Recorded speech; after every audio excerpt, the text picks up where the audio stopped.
¿Ah?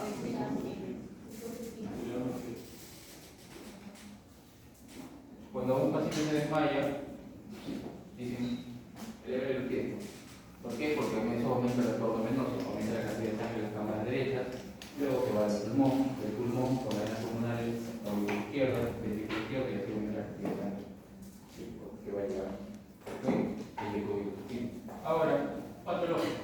Una fisiológica. Por ejemplo, botamos agua. No los cotómanos. ¿Ok? Cotómanos. Los que les encanta tomar agua más de 2 litros y medio al día, si es hombre o mujer. ¿Ok? Eso aumenta la cantidad de evolución. ¿Ok? Por eso que los pacientes, por ejemplo, con insuficiencia cardíaca creen que pueden tomar 2 litros de agua. El código siempre dice máximo de litros y eso es lo que hay ahí. Pero, por ejemplo, los insuficiencias cardíacas no deben tomar más de 2 litros de agua, aumenta la cantidad de precardia. Y justo dentro de la patología de la insuficiencia cardíaca, la precardia está aumentada de por sí. ¿Ok? Ahora bien, situaciones patológicas. Ahora sí, insuficiencia cardíaca. ¿Ok? ¿Qué más? ¿Qué otra situación patológica nos puede disminuir, aumentar la precardia?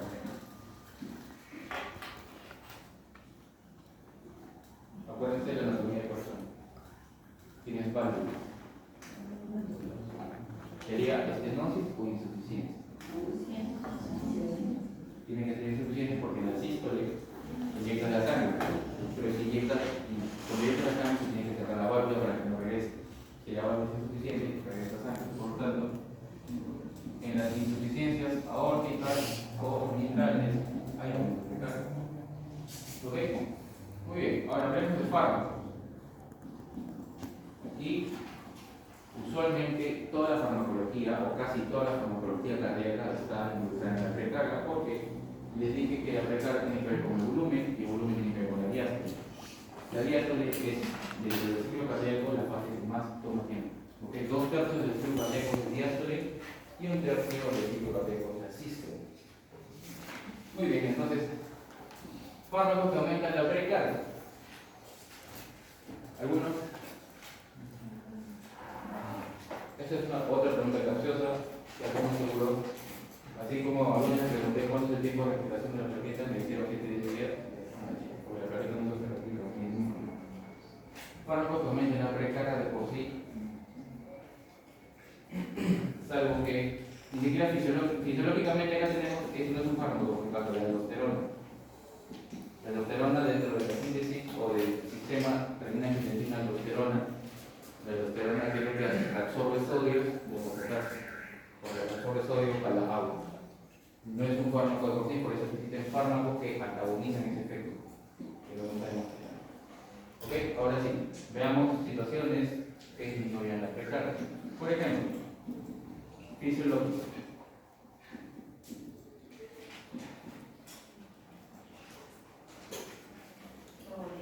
¿Ah? ¿Ah?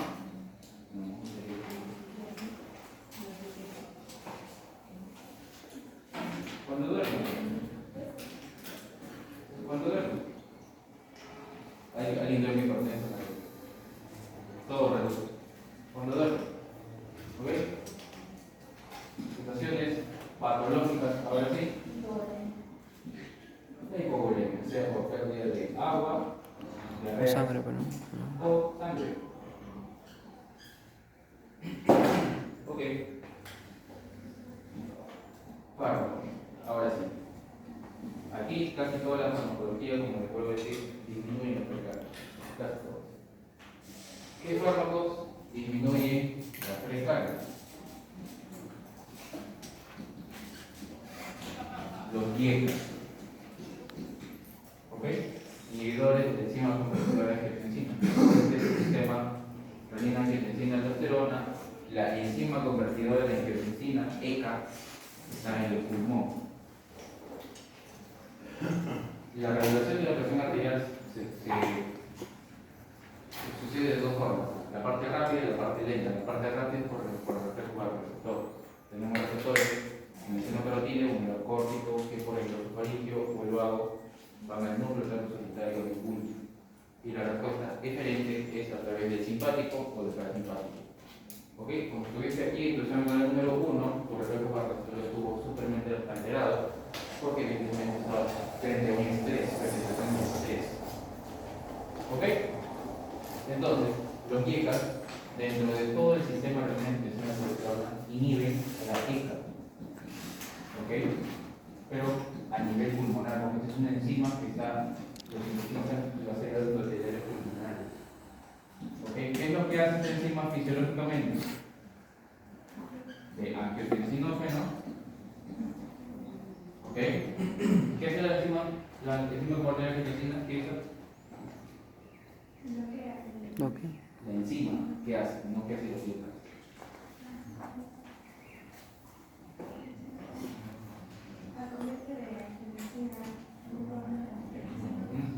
De angiotensina 1 a angiotensina 2. ¿Ok?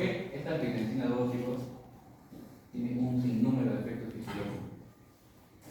Aumenta la absorción de agua, como a través de la ADH o de la aldosterona. ¿Okay? Produce vasoconstricción periférica. ¿Okay? Produce remodelamiento cardíaco. ¿Okay? Tiene efectos antiproliferativos, tiene 1.000.000 de efectos. Entonces, este es uno de los efectos efectos fisiológicos de la angiotensina 2. ¿Ok? Que digan 5 es suficiente. Entonces, para evitar este paso de angiotensina 1 a 2, existe una enzima que se llama la ECA. ¿Ok? Que está a nivel pulmonar. Esta conversión sucede a nivel pulmonar. Que lo que hacen las ECA inhiben esta enzima. Y solamente se queda en angiotensina 1, que casi no tiene efectos fisiológicos, a diferencia de esto. ¿Ok? Muy bien. ¿Qué otros fármacos disminuyen la precarga? Los ARA2. Los ARA2 son antagonistas del receptor de angiotensina 2, que usualmente son los AT1. ¿Ok? Cuando vayan a leer efectos de la angiotensina 2, la angiotensina, existen un sinnúmero de angiotensinas, hay hasta 8 o 13. ¿Ok? También tienen diversos receptores, pero el que principalmente se ha estudiado es la angiotensina 1. Perdón, el receptor AT1 de la angiotensina. ¿Ok? Entonces, ¿qué es lo que hacen estos fármacos? Se ponen aquí para evitar que la angiotensina 2 que se forma me interactúe con su receptor y no produzca nada de eso. ¿Ok? Ahora, ¿qué otro grupo farmacológico disminuye la precarga? Diuréticos. Si les dije que la precarga tiene que ver con la volemia, con la cantidad de sangre, agua, etc. Por lo tanto, el que te va a hacer orinar más, los diuréticos van a disminuir. ¿Qué diuréticos tenemos? Depende de donde actúen. No vamos a hablar de todos los diuréticos y de dónde actúan, porque eso es más anexo, pero en cardio se utilizan los diuréticos de ASA o los que actúan en túbulos contorneados cristales. ¿Ok?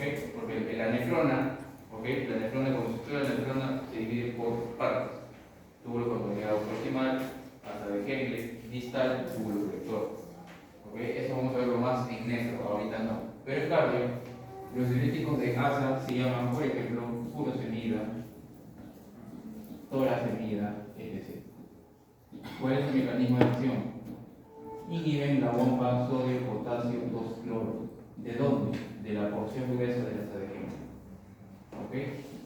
Porción gruesa, asa de Henle. Promueven una diuresis importante. ¿Ok? Por eso es que furosemida, torasemida se utilizan para las insuficiencias cardíacas agudas, cuando el paciente está ahogándose. Se utiliza esto, van a ver que van a dar al paciente y no te orinar. Y así va a disminuir la precarga y va a dejar de ahogarse. ¿Ok? Lo que estuvo con el tubo contorneado distal, hidroclorotiazida. Eso tienes que saberlo y tienes que saber incluso los efectos adversos, porque eso tú lo vas a entrar. Lo mismo general manejamos hidroclorotiazida. ¿Ok?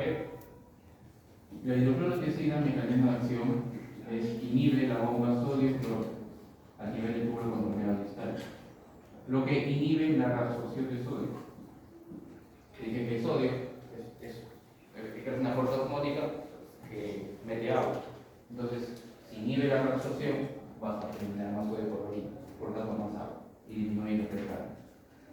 La hidroclorotesina tiene efectos adversos que son muy característicos que casi siempre lo preguntan. Producen 4 hiper. ¿Ok? Hiperglicemia, hiperpolicemia, hipercalcemia. ¿Alguien sabe cuál es el otro?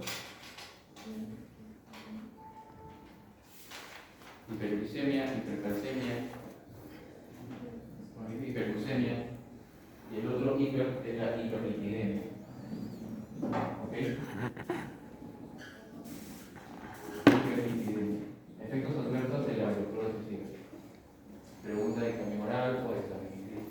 ¿Ok? Eso es importante saberlo porque ustedes no van a usar hidroclorotesina. ¿Ok? Muy bien. Diuréticos, diejas, ARA2, fármacos que disminuyen la precarga. ¿Qué otro evento fisiológico disminuye la precarga? Los exámenes orales de ciencia básica. ¿Por qué? Porque tu frecuencia cardíaca se eleva. Y si tu frecuencia cardíaca se eleva, ¿le va a dar tiempo a tu corazón de llenar? No. Por eso que te quieres desmayar, casi te sincopeas. ¿Ok? ¿Ok? Aumento de frecuencia cardíaca, ojo, aumento de frecuencia cardíaca frente a cualquier situación de estrés. Por ejemplo, por eso yo digo exámenes orales de ciencia básica. Muy bien, precarga. ¿Ok? Postcarga.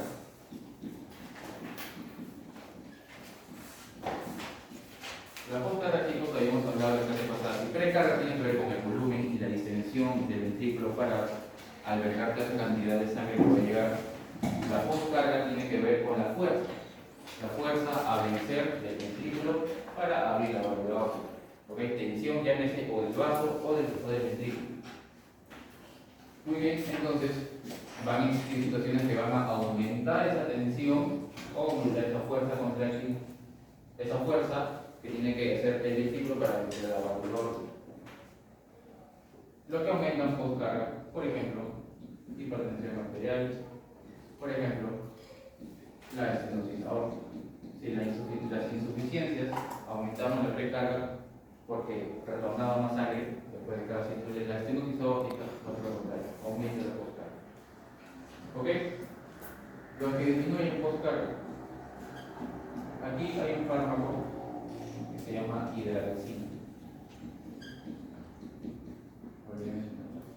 La hidralazina es un vasodilatador, ¿ok? Arterial.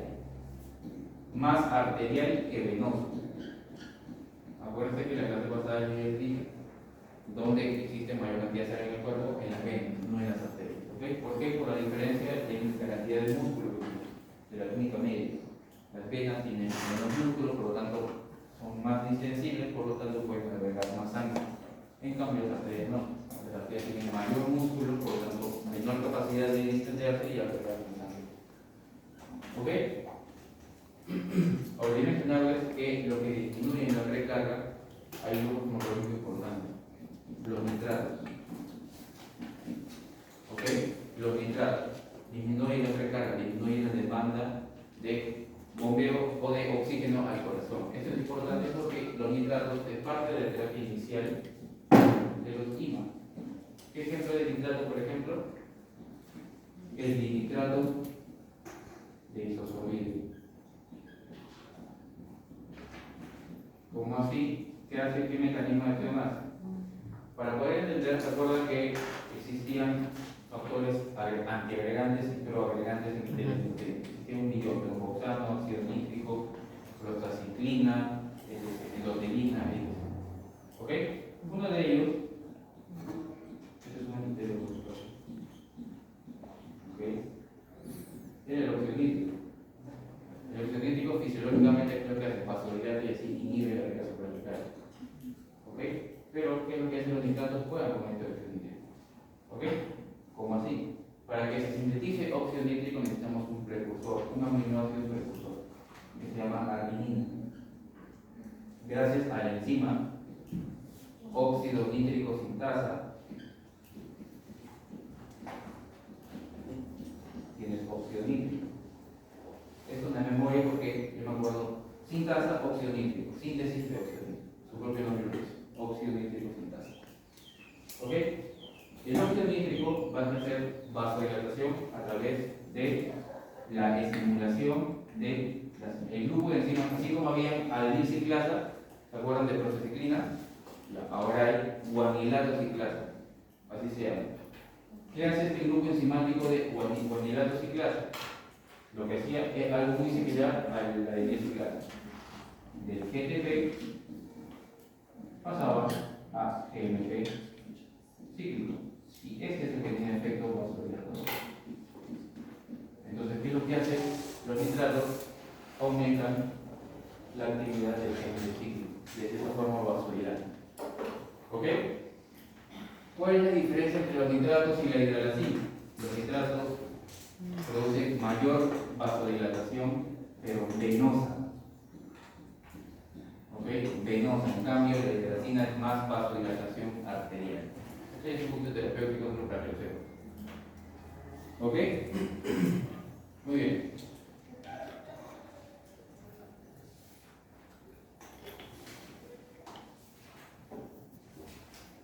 Ok, lo que disminuye la precarga, como les dije, hidralacina. O la poca rápida, perdón, hidralacina. ¿Ok? Muy bien.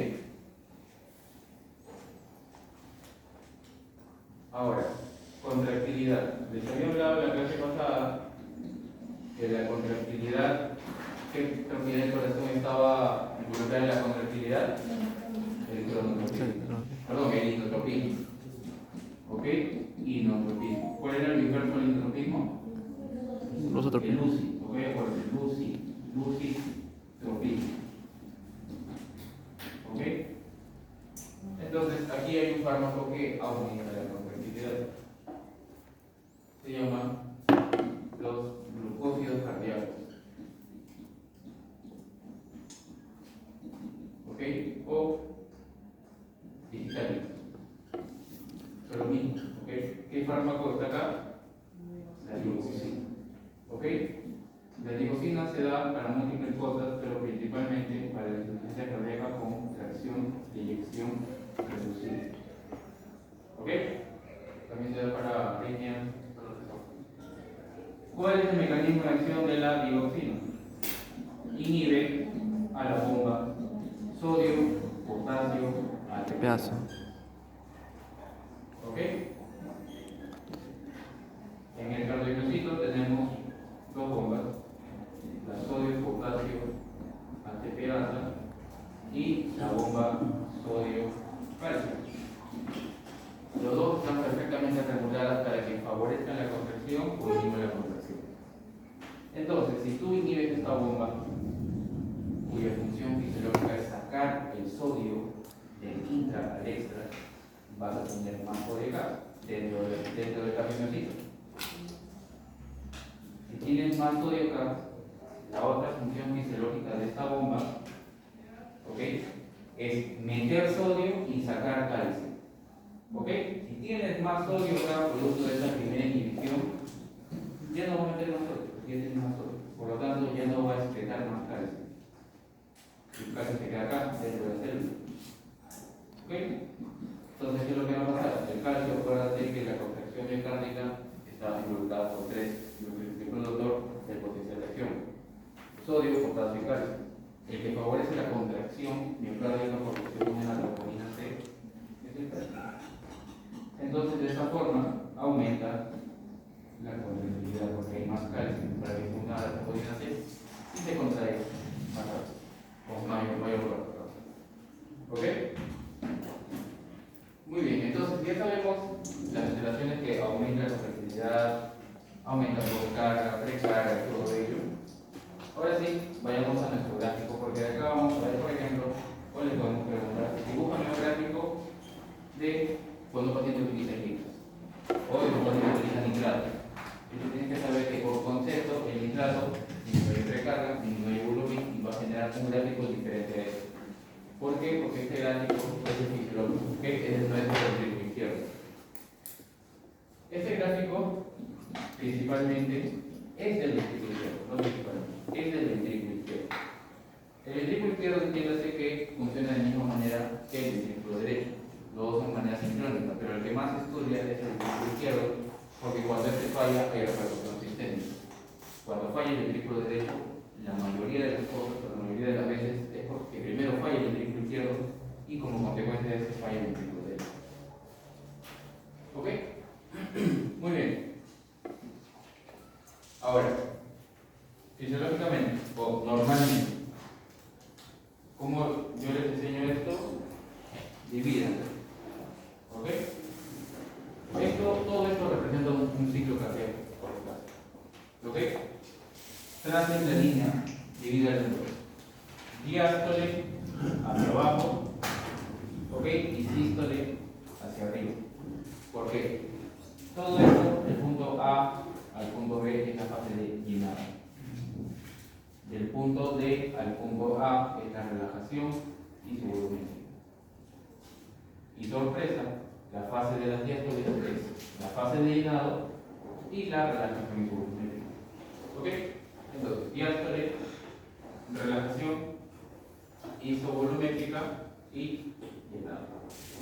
Aquí existe otro periodo que se llama la contracción de la aurícula, porque primero la aurícula izquierda tiene que contraerse para que salga la cantidad de sangre de ahí y pase al aurícula izquierda.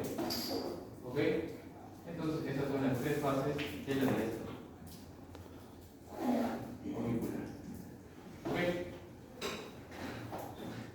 Ahora, ¿qué me queda? Sístole.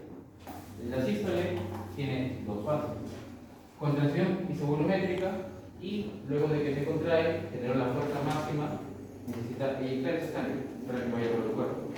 Entonces, la sístole se divide en contracción isovolumétrica y la fase de eyección. ¿Ok? Por eso que digo divídalo para que puedan salir también las fases. La fase de llenado también se subdivide a su vez en llenado lento o llenado rápido. El llenado lento es igual a diástole. ¿Ok? Y la fase de eyección también tiene dos fases: lento, rápido. ¿Ok? Muy bien. Entonces, ahora sí, con respecto a las fórmulas que hemos hablado al inicio, por ejemplo, vamos a dibujar una situación que aumente la precarga de las que hemos hablado cualquiera. ¿Ok? Por ejemplo,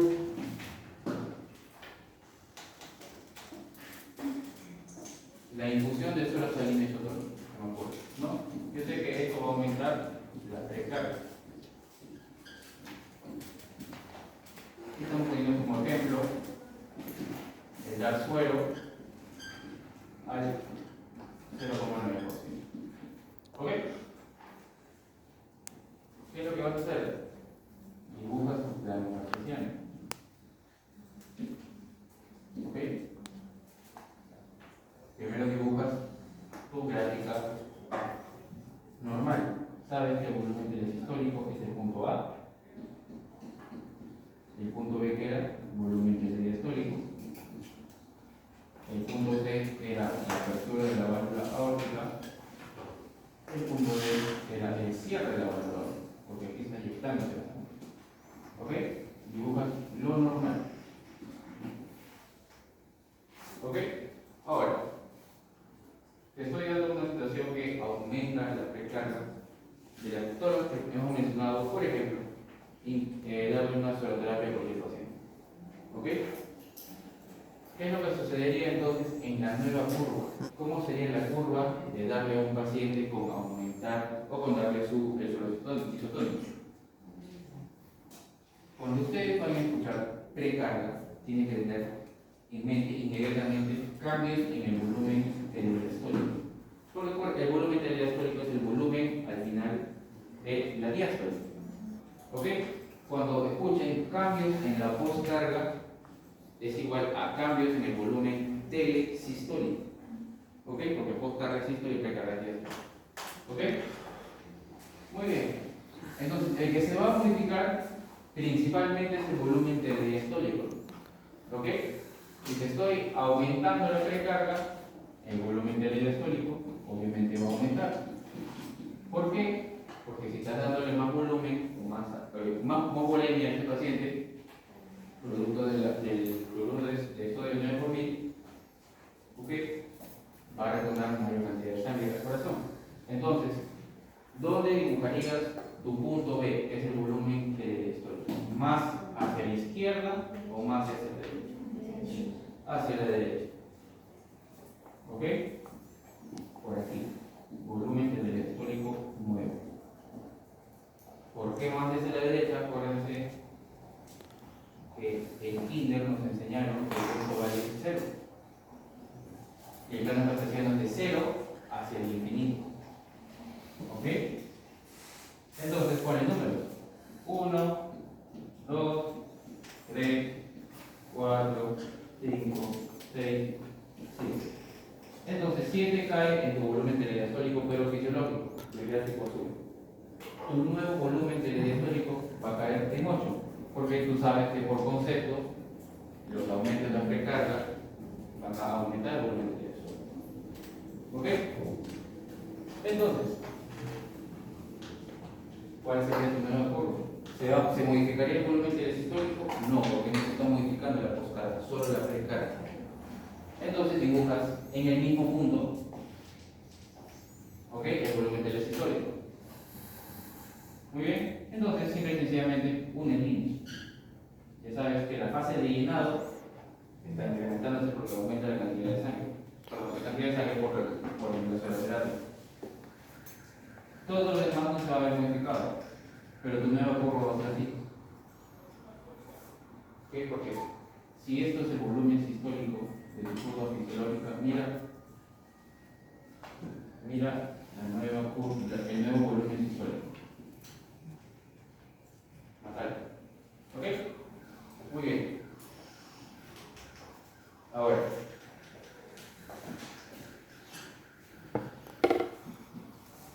si tú ya sabes que el volumen telediastólico aquí está aumentando, no solamente vamos a preguntar eso, te vamos a preguntar cómo está la fracción de eyección, cómo está el volumen sistólico, cómo está el volumen telesistólico.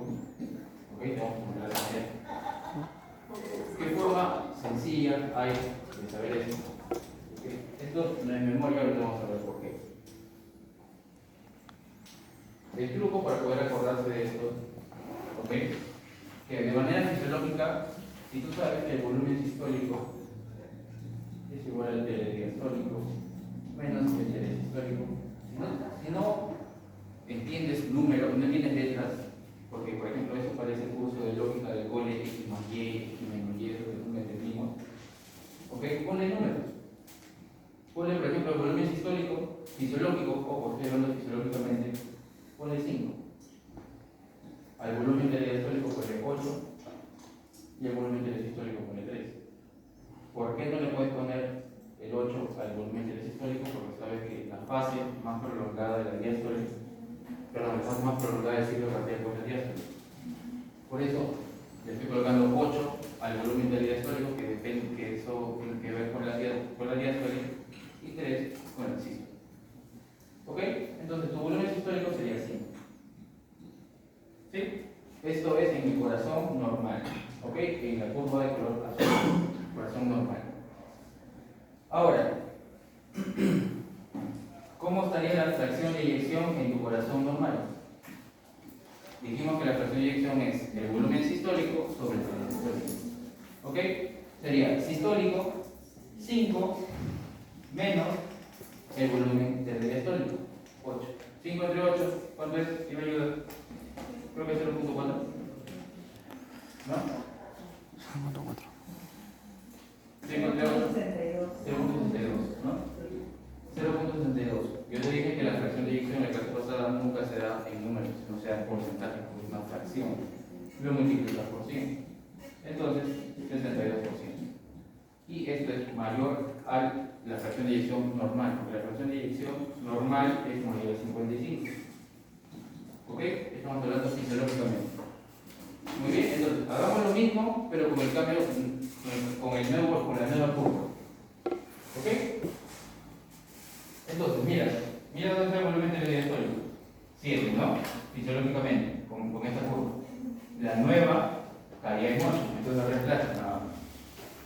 volumen sistólico es igual al telediastólico menos el telesistólico. Tú quieres hallar el volumen sistólico, no colocar el mismo signo. ¿Ok? El telediastólico entonces, el telediastólico es el que está modificando, se está incrementando. ¿Ok? Entonces le colocas aquí 8. ¿Ok? Menos el volumen telesistólico inicial. ¿Cuánto era? 3. El volumen sistólico es igual a 3. Acá tengo que pongamos que sea 9. ¿Ya? Que haya caído 9. 9 menos 3, 6. ¿Ok? Volumen sistólico aumentado. La otra variable que cambia es que el volumen sistólico aumente. ¿Ok? Ahora, fracción de eyección. Igualmente reemplaza. Si tú ya sabes cuánto es un nuevo volumen telesistólico, 6 sobre el volumen telesistólico inicial, que era 9, perdón. Divide y luego multiplica, por favor.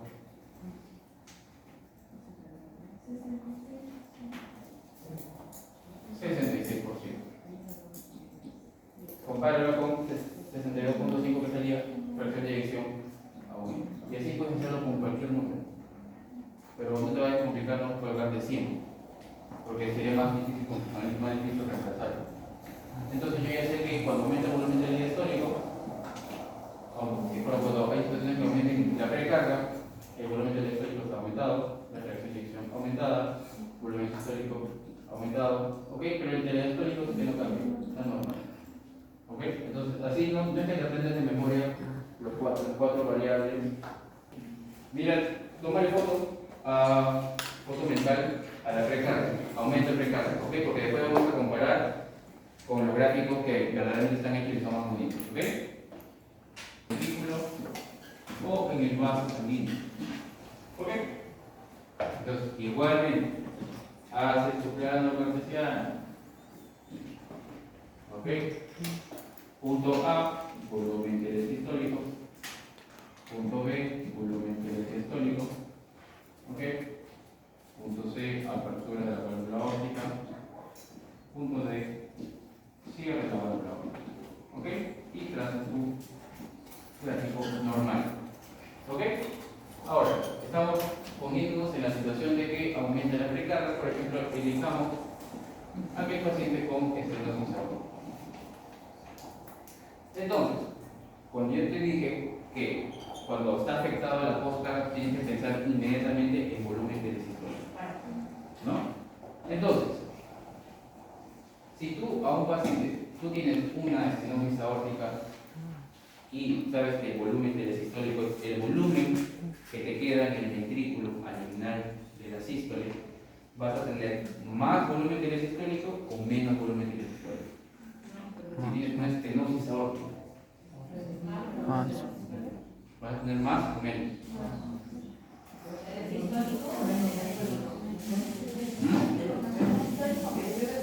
Por acá dice menos. Y nada más. Telesistólico. Cuando tú piensas en postcarga, tienes que pensar en telesistólico. ¿Te va a quedar más sangre o menos sangre? Más. Más sangre. Más sangre. ¿Por qué? Porque la estenosis aórtica va a estar difícil que se abra esa válvula aórtica. Por lo tanto, te va a quedar más sangre cuando esa poca sangre que se inyecta, ¿ok? Más la que queda, va a aumentar el volumen de la sístole o al final de esa sístole. ¿Ok? Entonces, aumenta el volumen de la sístole. ¿Ok? Entonces, ¿dónde dibujarías volumen telesistólico? Más hacia la derecha, porque acuérdense que esto es hacia el infinito y esto es 0. ¿Ok? Ya se de kinder. Volumen telesistólico, el nuevo estaría por acá. Por acá. ¿Ok? Se modificaría el volumen telediastólico en la posición